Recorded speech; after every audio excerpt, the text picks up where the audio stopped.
ओम शांति। ओम शांति। ओम शांति। आज का स्वमान। मैं नेचुरल योगी हूँ, जिसका बिना मेहनत के बाबा के साथ योग लगा रहे, स्वाभाविक रूप से संबंध जुटा रहे, उसी को कहेंगे नेचुरल योगी है। क्योंकि नेचुरल चीज़ वो होती है जो किसी बनावट के बिना हो, स्वाभाविक रूप से हो जाए, उसमें कुछ लाग लपेट अदली बदली नहीं करना पड़े। असल रूप में बाबा की तरफ बिना बाहरी साधनों की मेहनत के बाबा की तरफ ध्यान खींचता रहे, अपनापन फील होता रहे, संबंध का खिंचाव महसूस हो, तो कहेंगे नेचुरल योगी है। हम सब यही चाहते हैं, फिर भी कुछ कुछ रुकावट भी महसूस करते हैं। उसका कारण आज बाबा ने समझाया, जो कल के वरदान में भी था, वो है अपने को व्यर्थ संकल्पों से फ्री रखो। इस नेचुरल योग की अवस्था में जो रुकावट है, वो बाबा ने कहा व्यर्थ संकल्पों की रुकावट है। और व्यर्थ तो आज की दुनिया में, कलयुग में आसपास चारों ओर बिखरा पड़ा। किस किस से बचोगे? चारों तरफ है ना, बहुत कुछ अपने आसपास बिना मतलब के हो रहा है। परंतु बाबा ने कहा नॉलेजफुल हो कि ये बात खराब है, रॉन्ग है, ये राइट है, ये ऐसा है, ये वैसा है। नॉलेजफुल के हिसाब से अगर इन बातों को जानते हो तो गलत नहीं है, लेकिन अंदर समाओ नहीं, उसका स्वरूप नहीं बनो। उसके बजाय बाबा ने कहा नॉलेजफुल के साथ साथ पावरफुल बनो। ज्ञान को पावर कहते हैं, समझ है ना, समझ की एक शक्ति होती है। तो नॉलेज के हिसाब से जानना, ये राइट है, ये रॉन्ग है, ये ऐसा है, ये वैसा है, लेकिन पावर के हिसाब से जब पावरफुल होंगे ना, तो उसके प्रभाव में नहीं आएंगे, उसका स्वरूप नहीं बन जाएंगे, उसके बजाय समझदार बनेंगे। आज बाबा ने फिर समझदार की परिभाषा दी। जो नॉलेजफुल के साथ पावरफुल होगा वो रियल समझदार है, क्योंकि नॉलेज को ज्ञान यानी समझ कहा जाता है। तो जो रियल समझदार होगा वो बात को बात की रीति से समझेंगे भी। जैसी बात है ना वैसी, बुद्धू नहीं होंगे कि गलत कोई ठीक समझते जाएं या फिर ठीक को गलत समझते जाएं। बात को बात की रीति से समझेंगे। उनको समझना भी आता है, पर मिटाना भी आता है, परिवर्तन करना भी आता है। तो इसको कहेंगे कि ये नॉलेजफुल के साथ पावरफुल है, जो बात समझे भी, जो बात जितनी और जैसी है। कितने पानी में कोई बात है, दूध का दूध, पानी का पानी, समझ जावे और उसको मिटा सके, बुद्धि में न छपने दे और परिवर्तन कर सके। किसी सब्जेक्ट में स्वयं का परिवर्तन चाहिए होता है, किसी सब्जेक्ट में दूसरे को परिवर्तन की मदद देनी होती है। परिवर्तन भी तो दो प्रकार का है ना। मिटाना माना उसका प्रभाव अपने मन बुद्धि पर भी नहीं पड़े, उसका रूप ना बन जाए, यानी फाइनल डिसीजन ना निकाल देवे, फलाना ऐसा है इस हिसाब से मैंने उसकी शक्ल भी नहीं देखनी। ये तो शैलो डिसीजन हो गया ना। लेकिन जो समझदार है, समझा ऐसा है, तो उसमें फिर एफर्ट चाहिए कि उसका प्रभाव मेरे मन बुद्धि पे नहीं पड़े, जो उसको देख के मेरा माथा ही गर्म हो जाए, मेरी अवस्था ही खराब हो जाए, या उसको देख के मेरे मुंह से कड़वे शब्द निकल जाए, मेरे व्यवहार में कोई विकर्म हो जाए, वो भी तो फिर नहीं चाहिए ना। मन बुद्धि पर छपने से उसको बचाना, इसको कहेंगे मिटाना। दूसरा मिटाना मीन्स वायुमंडल में भी प्रभाव न चला जाए। कोई गलत है पर गलत के लिए ना मालूम बेचारा अपनी गलती मिटाने का जोर लगा रहा हो, और हमने वायुमंडल बना दिया। जानते हो फलाना खराब है, खराब है, खराब है, खराब है, और अगला तब तक ठीक भी हो गया और वायुमंडल खराब का बन गया, तो क्या होगा? जितना बेचारे ने जोर लगाया था ठीक होने का, उस वायुमंडल के प्रभाव से फिर कमज़ोर हो जाएगा, ताकत उसकी चली जाएगी। तो मिटाना माना ना अपने मन बुद्धि पर छपने देना, ना वायुमंडल में फैलाना, वो भी बाबा ने कई बार मुरलियों में स्पष्ट किया हुआ विकर्म होता है। तीसरा सब्जेक्ट है परिवर्तन। चलो, सामने वाले का परिवर्तन वेरी करता है। कब कोई बदल सकेगा आपके एफर्ट से, कब कोई हार्ड नट है नहीं बदल सकता, वैसे का वैसा रहता है, लेकिन फिर वहाँ अपने को बदलने की ज़रूरत पड़ती है। बहुत बार अपना भी तो परिवर्तन चाहिए ना। ऐसा तो कोई नहीं है जो संपूर्ण बन चुका हो। तो समझदार वो है जिसमें बात समझने के साथ साथ मिटाने की भी ताकत हो, परिवर्तन करने की भी ताकत हो। इसको कहेंगे हम व्यर्थ के वाइब्रेशन को स्वाहा करना। तो बाबा ने कहा है क्या करो, व्यर्थ का वाइब्रेशन तो चारों तरफ है, लेकिन आपने क्या करना है, नॉलेजफुल पावरफुल बन करके व्यर्थ की वृत्ति को और व्यर्थ के वाइब्रेशन को स्वाहा कर देना। पहले तो वृत्ति में आता है ना, जो अपनी वृत्ति में आ रहा है ना व्यर्थ किसी के प्रति भी, वो स्वाहा कर दो। अब स्वाहा जब करते हैं ना, यज्ञ में कोई भी चीज़ स्वाहा करते हैं तो यज्ञ सिद्धियाँ देता है। कोई घी तेल चावल की बात नहीं है, लेकिन अपने इन व्यर्थ की वृत्तियों को, वृत्ति माना है फिर कोई डीप बात अंदर डाल दी कि फलाने को तो हम ऐसा ही मानते, ऐसा ही समझते। देखो, हम सब समझदार दुनियावी हिसाब से पढ़े लिखे हो सकते हैं, परंतु हम धर्मराज नहीं हैं। हम हर एक के सब जन्मों की बायोग्राफी को नहीं जानते हैं।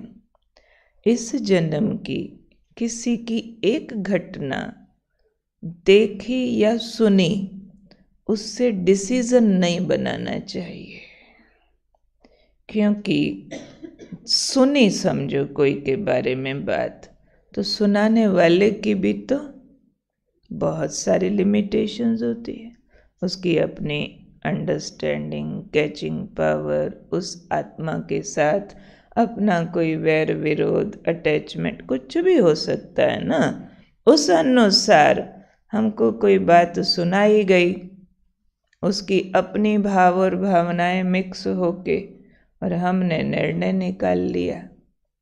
कई बार हमें अब समझ आती हैं ऐसी बातें जो 20, 30, 40 साल पहले किसी के बारे में कुछ सुनी थी, और हमने वैसा विचार बना लिया था, तब हम बच्चा लोग थे। और 20 साल बाद ओहो, फलाने को अब तक हम ऐसा समझते रहे क्योंकि फलाने ने कहा था, और आज समझ आता है बात तो उससे बिल्कुल उल्टी है। अरे ये क्या हुआ, हम फलाने से ऐसे ही भागते रहे और ये तो इतनी महान आत्मा निकली। तो इसलिए व्यर्थ की वृत्ति को और वाइब्रेशन को सदा के लिए बाबा ने कहा भस्म करो। उसके लिए अनइफेक्टेड बनना होगा, चाहे सुनी हुई बातें हों, चाहे देखी हुई बातें हों। देखने में भी बात की तह को समझने में बहुत मार्जिन होता है। उस आत्मा ने एक मोमेंट जिंदगी का शायद वो वाला काम किया हो कुछ, बाकी आगे पीछे का पार्ट अलग हो, उसके पिछले जन्मों की कहानी तो अलग ही होती है, धर्मराज जानता है। तो ये वाली बातें जो हम एटीट्यूड किसी के लिए फर्म करते हैं, हमारी व्यर्थ वृत्तियों का कारण बनता है। इसलिए बाबा ने आज कहा उसको भस्म करो। हम धर्मराज जैसे नॉलेजफुल, क्योंकि हमारी वो सीट नहीं है। हम बच्चे हैं तो बच्चे होकर रहे। बहुत बार छोटे बच्चे कोई डिसीजन में इंटरप्ट करने लगे तो हम बोल देते हैं ना, तुम बच्चा हो, भी बच्चों की तरह रहो, ये तुम्हारा काम नहीं है। तो हमें भी बाप की जुत्ती में पैर नहीं रखना है। काम धर्मराज ने डिसीजन अभी भी कितने सालों बाद लेना है कि उसको किस नंबर में लाएं। हम आज ही फैसला करके बैठे फलाना ना है ही ऐसा, वो नहीं सुधरने वाला, वो नहीं सुनने वाला, कोई फायदा ही नहीं। हम उसको 10 साल से जानते हैं, तो आपके 10 साल उसके 5000 साल पे भारी थोड़े ही है। भगवान तो 5000 साल जानता है ना उसका, हम 10-20 जानते होंगे तो सो व्हाट, उसमें भी मेरा कोई अकाउंट पर्सनल वो भी तो हो सकता है ना। तो नेचुरल योगी वो बन सकता है जो किसी भी व्यक्ति, वस्तु, परिस्थिति के लिए इस तरह के व्यर्थ की वृत्तियां फर्म न करे, एटीट्यूड ऐसे न कर दे, नहीं, उसको फ्लेक्सिबल रखो, स्वाहा करो, स्वाहा स्वाहा। नहीं तो ये भी आत्मा पर एक बोझ आता है ना, और बोझ उड़ने नहीं देता है, नेचुरल योग लगाने नहीं देता। जैसे कहावत में कहते नहीं है, तू अपनी निबेड़ तेनु होर नाल की। भी अपनी निबड़ी नहीं, अभी हम औरों के फैसले करने चल पड़े हैं। उसी से ही अपनी एकाग्रता में फर्क पड़ता है। इसलिए आज बाबा जो चाहते हैं, नेचुरल योगी बनो, नॉलेजफुल के साथ मिटाने और परिवर्तन करने की पावर हो। नहीं तो यहाँ वहाँ की सारी सूचनाएं लेने की भी तो ज़रूरत नहीं है ना। इतना सिमट कर रहो जो सब खबरें ना सुनो। नहीं तो कचरा अंदर गया, कीड़ा मकोड़ा अंदर गया, निकालना आता नहीं, ताकत नहीं, तो वो गंद मचाएगा, काम करेगा। तो इसलिए बचाव में ही बचाव है। तो नेचुरल रूप से बाबा के प्यार और संबंध में हम चल सकते हैं, और उसी का रिजल्ट फिर देहधारियों के साथ भी हमारे संबंध अच्छे होने लगते हैं। क्लियर हुई बात? बाकी अहिंसा परमो धर्म का जो चैप्टर था वो कल पूरा हुआ है, और कल आज का दिन छोड़ करके हम अपना पूज्य स्वरूप स्वदर्शन का वो हम शुरू करेंगे कल। आज भ्राता जी का स्मृति दिवस है। आप सब प्यार से दौड़े दौड़े आए हैं, मालूम पड़ रहा है सबका भ्राता जी से बहुत प्यार है। आप सब में से किस किस ने भ्राता जी को देखा हुआ है? ओह, 90%। इतनी विशेष आत्मा जो आज उनकी विशेषताएं जाने समझें तो शायद विश्वास न हो कि एक देहधारी में इतनी विशेषताएं इकट्ठी भी हो सकती हैं। जितने वो योग्य थे ज्ञान गुण शक्तियों की खान, उतना विनम्र थे। विनम्रता की ये पराकाष्ठा कि 80-82 साल की आयु में भी उनको किचन में काम करते देखा। सोनीपत में थे, कोविड के दिनों में कभी कड़ी बना रहे हैं, कभी कुछ कर रहे हैं, कभी कुछ कर रहे हैं। विनम्रता की भी पराकाष्ठा थी। अथॉरिटी का स्वरूप भी वंडरफुल, लवफुल अथॉरिटी। कोई भी क्रिटिकल व्यक्ति हो, क्रिटिकल सिचुएशन हो, हंसते हंसते उनको अपना बना लेंगे और बात को नेगेटिव से पॉजिटिव कर देंगे। जटिल से जटिल गुह्य ज्ञान की बातों को ऐसे रमणीक तरीके से हल्के रूप से समझाते थे जो बात मत पूछो, सबको लगता था सहज भाव समझ आ गई।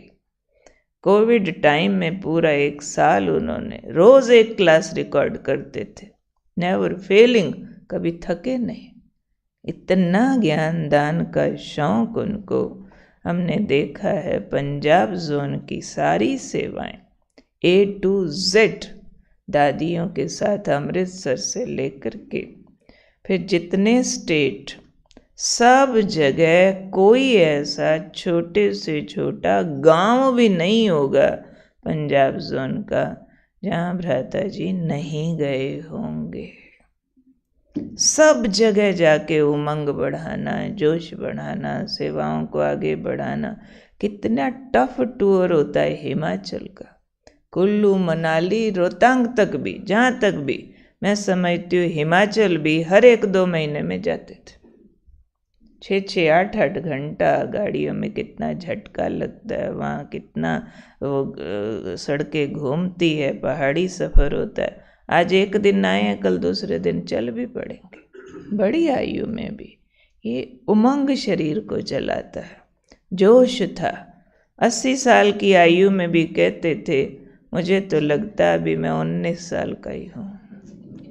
जैसे ज्ञान में आया था मुझे आज भी वैसी ही फीलिंग आती है, मुझे कोई चेंज नहीं फील होता है। कुमारियों से तो इतना लगाव था। आज भी अपने जोन की सैकड़ों टीचर्स बहने अपने अपने अनुभव सुनाती हैं कि कैसे बाबा भ्राता जी की प्रेरणाओं से हम समर्पित हुए हैं। जहाँ जाएंगे ना किसी क्लास में, बाद में मिलने वालों में कोई कुमारी देखेंगे ना, झट जेब से कुछ निकालेंगे। जेब में कुछ कुछ चीज़ें रखते थे, कोई की रिंग रखेंगे, कोई पेन रखेंगे, कहीं से कोई अच्छी टोली का टुकड़ा मिला होगा वो भी रखेंगे, वो देते जाएंगे। वो खास देखेंगे कोई कुमारी है ना तो उसको ज़रूर देंगे, ये बाबा की मददगार बनेंगी, ये बाबा के हैंड्स हैं, बाबा की इन पर नज़र है। कितनी बहनें आज उनको याद करके आंसू बहाती है कि जो उन्होंने हमें पालना दी है बाप समान, कोई दे नहीं सकता है। अचल दीदी अचानक अव्यक्त हो गए। उसके बाद पूरा सोनीपत का बड़ा प्रोजेक्ट तब संभाल रहे थे और मधुबन में भी मैनेजिंग कमेटी के मेंबर तो हर महीने जाना पड़े 3 दिन, कभी 2 बार भी जाना पड़ता था। उसके ऊपर अपना जोन इतना बड़ा हो गया था, हरियाणा, पंजाब, हिमाचल, उत्तरांचल, J&K सारे की संभाल करना। पर उन्होंने कभी अपने चेहरे से ये शो ही नहीं किया कि मैं कितना काम करता। शाम को 3-3 घंटा साइलेंस में बैठ जाते, 3-3 घंटा भी नहीं तो कोई समझे। इतना बिजी व्यक्ति वो तो कहेंगे ना मेरे को कहाँ टाइम है बैठने का। नहीं, रात 12 बजे भी सफ़र से आए हैं, अमृत वेला सामने मिलेंगे। कितना ट्रैवल करते थे। शरीर थकता है, ऐसे थोड़ी ट्रैवल होता है। फिर भी हमने देखा कि ऐसी महान आत्माओं से सींचा हुआ है अपना जोन, तो हम तो जैसे इन महान विभूतियों की कमाई खा रहे। पौधे उन्होंने लगाए, सिंचाई उन्होंने की, हम तो सारे फल खा रहे। अब फल ही ठीक से खा लें, फल भी कोई ठीक से तो खा लेना और हजम कर ले, वो भी बहुत होता है। तो आज के दिन वतन में भी बहुत प्यारा रूप फील किया उनका बाबा के सामने। बाबा का भी बेहद प्यार था उस महान आत्मा से, वही प्यार वाला स्वरूप, वही सब दिखाई दे रहा था। हमारे पर तो उनका बहुत विशेष अधिकार और बहुत ही विशेष स्नेह था। हर बात में बहुत याद करते थे, ये भी आपको, ये भी आपको, ये भी आपको करना, सब विश्वास तो बेहद का विश्वास था उनका हमारे ऊपर, चाहे अचल दीदी, चाहे भ्राता जी। तो उन्हीं के विश्वास से फिर हमारे में ताकत आती है कुछ करने की, आगे बढ़ने की। तो हमें भी अपने पर नाज होता है कि ऐसी महान विभूतियों के बहुत नज़दीक रहने का चांस मिला, तो उसका भाग्य भी है और उसका एक कर्ज भी हमने चुकाना है कि उनकी अब मार्गदर्शना पे चलते हुए उनके बचे हुए सेवा कार्य को हमने पूरा करना है। मिलजुल के सब करेंगे, ठीक है। नींव भी रखी, उद्घाटन भी कराया और बीच में भी कितनी मदद हर काम में करते थे।